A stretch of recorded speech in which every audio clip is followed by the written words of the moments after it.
ओम शांति। हम अपने इस मनुष्य जीवन में मन की शांति का अनुभूति कैसे कर सकते हैं? क्योंकि शांति की शक्ति कोई सांसारिक चीज़ नहीं है जो हमें खरीदने से मिल जाएगा। ये शांति की शक्ति परमात्मा सर्वशक्तिमान की शक्ति है। जब हम परमात्मा से कनेक्ट होते हैं, परमात्मा की शक्ति आत्मा में समाती है। हम सब आत्माएं परमात्मा की संतान हैं, तो आत्मा भी एक शांत स्वरूप हो जाती है। तो आत्मा का स्वधर्म ही शांति है। जब हम परमात्मा की दिव्य शिक्षाओं को जीवन में धारण करके उसे हम अपनाते हैं तो मन धीरे धीरे शांत होने लगता है, जीवन में शांति की अनुभूति होती है।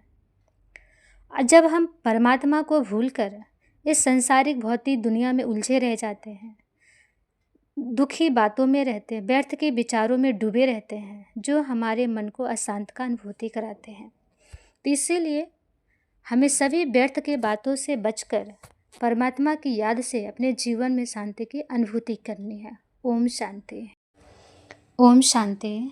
आज हम सुनते हैं कि इच्छा शक्ति हमारे जीवन के सुख की, शांति की शक्ति को कैसे ख़त्म करते हैं। कहते हैं इच्छा कभी अच्छा बनने नहीं देता है। अगर हमारी इच्छाएं पूरी नहीं होती हैं तो हमें क्रोध आता है।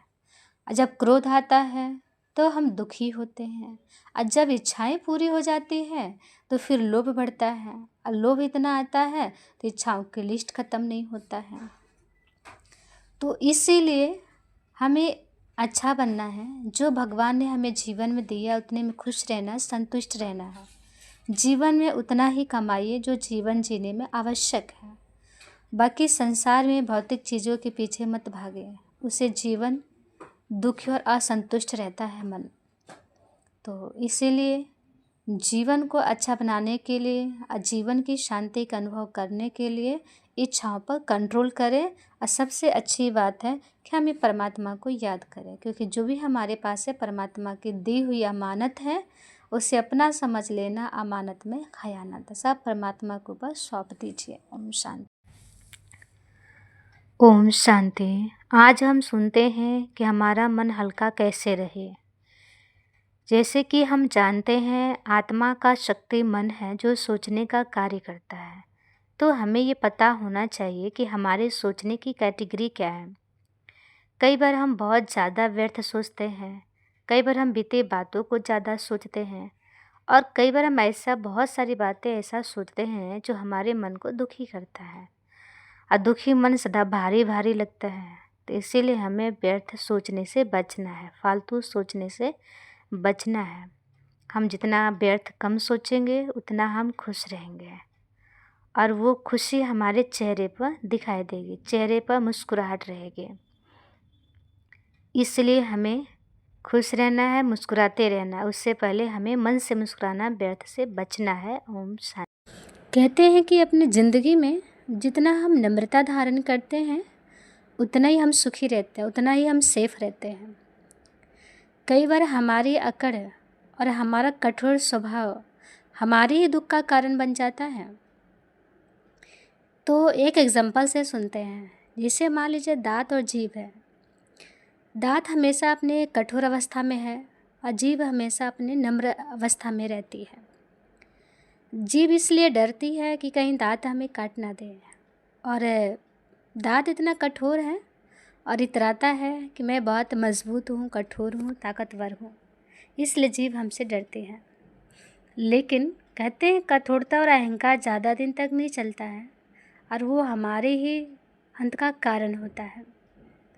तो इसीलिए तो जीभ को ये दांत इतरा के कहता है कि तुम तो कमज़ोर हो, इसलिए डरती हो। तो जीभ ने भी बोला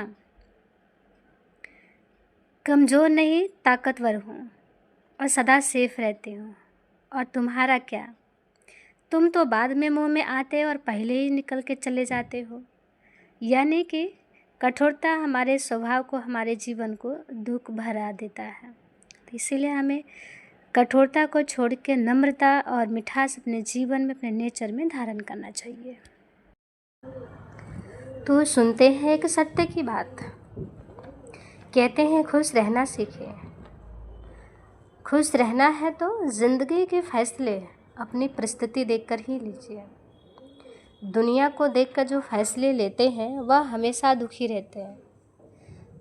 कौन क्या कह रहा है, क्यों कह रहा है, कैसे कह रहा है, दूसरों के देखने और कहने से अगर आप अपने फैसले लेते रहेंगे हमेशा ही दुखी रहेंगे। इसीलिए आपकी खुशी किस में है और आपका फ़ायदा किस में है, वही फैसले लीजिए। अक्सर क्या होता है, लोग हमेशा बुराई दूसरों में ही देखते हैं। जो आपकी बुराई करते हैं उन्हें करने दीजिए, कोई बात नहीं, वक्त की बात है ना। क्योंकि बुराई वही करते हैं जो आपकी बराबरी नहीं कर सकते हैं। इसलिए खुश रहिए, मुस्कुराते रहिए और कौन क्या कहता है आपके बारे में ये सुनना और सोचना छोड़ दीजिए। क्योंकि जब आप इतना सोचेंगे तो उन्हें उनके सोचने के लिए बचेगा ही क्या।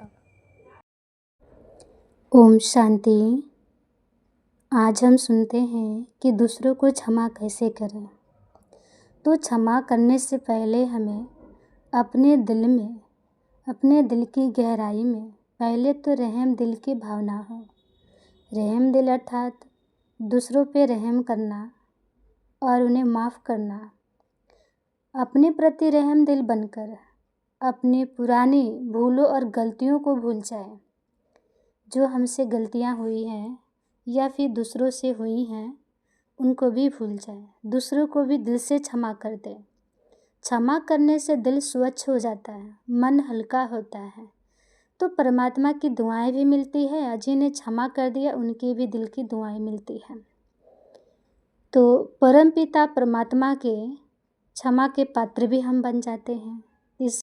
सुनते हैं सत्य की बात, कहते हैं गरीबी और बीमारी का कोई निश्चित समय या अवधि नहीं होती है, वह कभी भी किसी पर धावा बोल सकते हैं।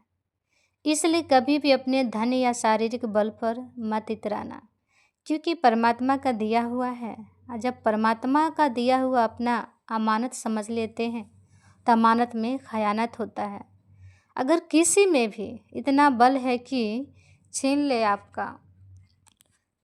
आपका ज़िंदगी भर का बल, तो वो है आपके द्वारा किसी के साथ किया गया छल। जब हम किसी के साथ करते हैं छल तो हमारे जीवन की आंतरिक शक्ति और बल सब समाप्त हो जाता है, जो आपको साथ साथ सताता रहता पल पल।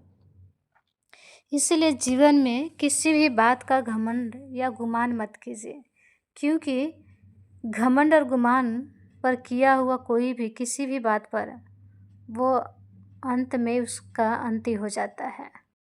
सुनते हैं सत्य की बात है, कहते हैं खुद को सही मार्ग पर लाने के लिए आपको कुछ चीज़ें करने की ज़रूरत होती है, जो हो सकता है कि शुरू में खराब भी लगे, लेकिन उसके पीछे छिपे कल्याण को ही देखना है। क्योंकि आपके अच्छे इरादे में कल्याण ही कल्याण समाया होता है। बस अपने सकारात्मक नज़रियों की ज़रूरत है।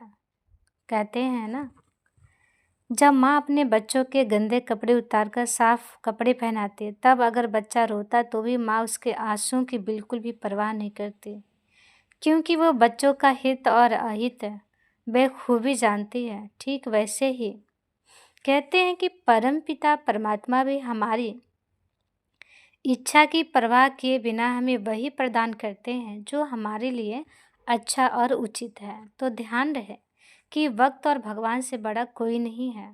वह आपको वही देता है जो उस समय पर आपके लिए फ़ायदेमंद होता है। परंतु सफलता और असफलता दोनों के दौरान संतुष्ट रहना बहुत ज़रूरी है।